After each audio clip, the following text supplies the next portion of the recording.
Leah Daughtry are both back with us. Leah, I want to ask you about something, a headline from NBC News. Trump just realigned the entire political map. Democrats have no easy path to fix it. Quote, in short, Trump has been able to engineer a near wholesale rightward shift in the electorate in ways that he couldn't in 2016 or 2020. The trends have blown up long-held Democratic and Republican narratives about how Americans vote.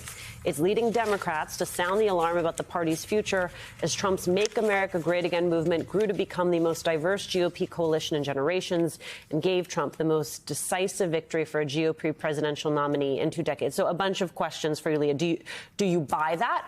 How are you thinking about this moving forward? And how much of this do you think is an actual realignment and how much do you think is very Trump specific?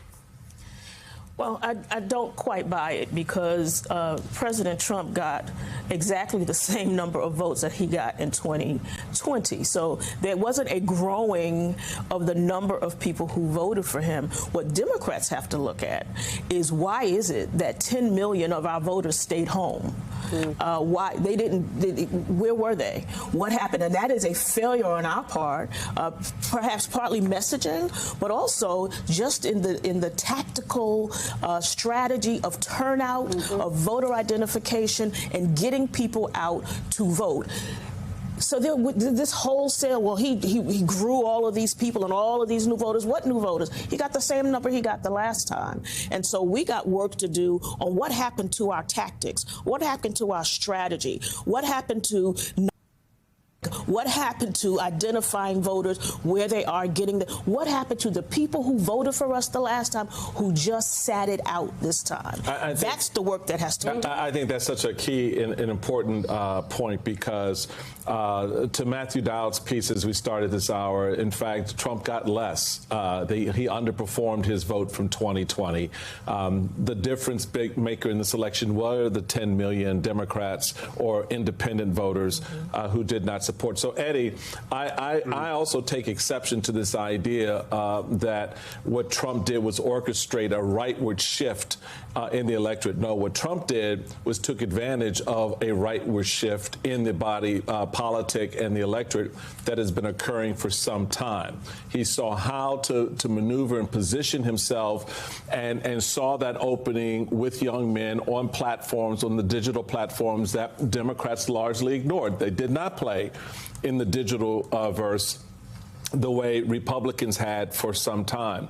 Talk, if you can, about this idea of this rightward shift. Now, I've always looked at the country as mostly center-right in its understanding, meaning that it's on fiscal matters, it's a lot more conservative. On social matters, it tends to be a little bit more moderate. But what we're seeing now is beyond that, and it's sort of a leaning in towards a nationalistic, paternalistic view of the country and how we look at each other. I think this is a really important question, Mike, that we need to shift from why did Vice President Harris lose to what kind of country are we, right? And I think what we've seen over the last 40 to 50 years, and it's culminating in Trumpism and MAGA Republicanism, right, is this kind of toxic combination of selfishness, greed, and hatred. And in some ways, it's all about an evisceration of any notion of the public good, an idea that my own concerns, my own well-being animates how I move about the world, that a notion of my relationship to my fellows, what is a notion of baseline understandings of who we are and our obligations to each other, all of that is just out the door, and people are just out for themselves. And so when you have portions of the electorate that are selfish, I don't care if he's a convict, he gave me a check. Right? Or you have folks who are greedy, that are the billionaires who want to control everything. And then you have folks who are fearful that the country's changing. And so what Donald Trump has done is he's, shall we say, exploited that. Now, I think we need to also say, in light of that shift, and we could call it neoliberalism and the crisis of it, or however we want to describe it. But the Obama coalition may very well be dead. But I do know this, too. The third way Democrat is dead. Now, the interesting thing about the conversation that we're having about the postmortem is that folk will want to lurch back to the right with regards to the Democratic Party. But when they're lurching back to the right, they're going back to what the DLC did, which is, in effect, concede the ground to Reaganism, concede the ground to the philosophy that has produced this selfishness, this greed, and intensification of hatred in some ways. And so part of what we have to do, I think, and I'll be quick here, is to be honest about where we are. And if we're honest where we are, it's not about what Kamala Harris didn't do. It's about who we are. Mm-hmm. We don't want you to be quick, Eddie Glaude. We don't invite you on here to be quick. Take your time. We've got 3 hours. I mean, this whole yes, that is it. It's not about, how can we, I've been very dismayed, actually, by this whole working class voter conversation, because are black people not working class? Okay. Like, if you really want to boil it down, if it was really about the issues, if it was really about the message, how did the message break through to black working class people and it didn't break through to the majority of anybody else? And I see y'all white women and Hispanic voters out there that are in my inbox right now saying, but we voted for her. Yes, but let me explain this how this works, okay? As a black woman in America, if something happens and somebody does something, then it's like, I understand I didn't do it, but we got to address the things for everybody else. So this is the box that we're in. I understand there are white women out here that voted for Kamala Harris, but baby, 52% of y'all voted for Donald Trump, and this was not the first time. So now, for the third time, so y'all got to come together and address it internally. So I understand you didn't do it, but enough people did, but y'all got to have a conversation. So that's just how, I'm just helping you understand this is just how it works. But it is, the opportunity for the Democratic Party apparatus is actually within the base of the party and the people that did not come out. They were fighting the couch this entire election, the Democrats were. And so the question is, why is there this insatiable need, Bishop, to go to, the immediate response was, okay, well, the party is just, too progressive, too this, too that. I mean, you have Democratic lawmakers. Seth Moulton, got up there saying whatever he thought he would say. My former boss, Bernie Sanders, said, Democratic Party has abandoned working class people. That is actually not true. Now, we can talk about how we talk about it, right?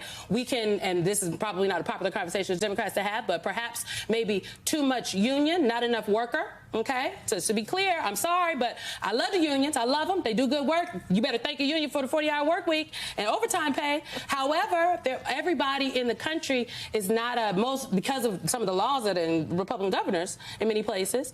Everybody, there not as many people are members of the union. So if you're talking about union members versus workers, there's another thing. And there are black and brown people in that category. This insatiable need to run towards people that have not voted for that not voted for you in recent history since 1964 en masse, I don't understand.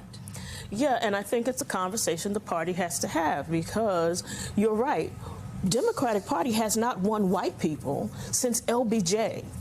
So this idea that somehow, we got to go to this constituency every single time, that has rejected the Democratic Party for damn near 50 years. Excuse me, Lord. So what are we doing? And I think what the party has to do is admit that. Mm-hmm. It helps when you acknowledge the facts. Admit that and figure out then how do we get the balance right of appealing to the people who consistently turn out for us, who consistently show up for us and have over these last several decades, and do some persuasion with other people. Because when you talk to people about the issues, what's clear is even the white people who don't vote for us align with us on issues, but they don't like our candidates. And so there's this split that we often have with them. But we've got a lot of work to do on that, and it starts with an admission of the truth, and it starts with, hello, talk to the voters. Mm-hmm. Because with all due respect to our wonderful people on Capitol Hill, they don't have the answers. Mm-hmm. Well, Nancy, let me just be clear. I'm going to say it. She ain't going to say it. Nancy Pelosi, everybody talks about how the Speaker Emerita, she's so strategic, she can count. And yes, she did all of that when she was the Speaker in Congress. But my question is, where is your calculator now? Because Democrats are about to lose the dang on House. And for her to sit on this podcast, we would play the sound about how, it's up to the, I don't deal in presidential politics, but she helped orchestrate, I'm going to say it. This cycle. She played in presidential politics this cycle, and she helped orchestrate the very public demise of the president. That's right. And thank God for Joe Biden that he came out and, yes, endorsed his VP, because these people wanted an open primary. And for where? And when were we going to have an open primary between July 21st when he stepped down and August 20th when the convention was going to happen? When was that going to happen? And anybody who's suggesting that clearly wasn't looking at a calendar. Well, neither were they familiar with I'm looking for the magic wand that apparently the Democrats on Capitol Hill think that we have.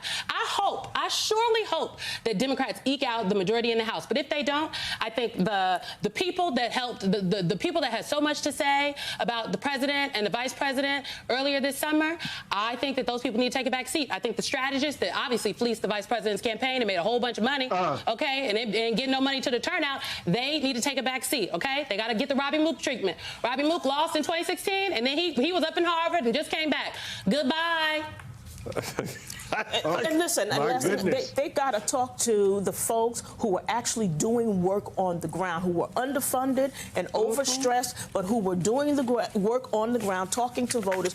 We need their opinions. We need to talk to the voters to really do a postmortem.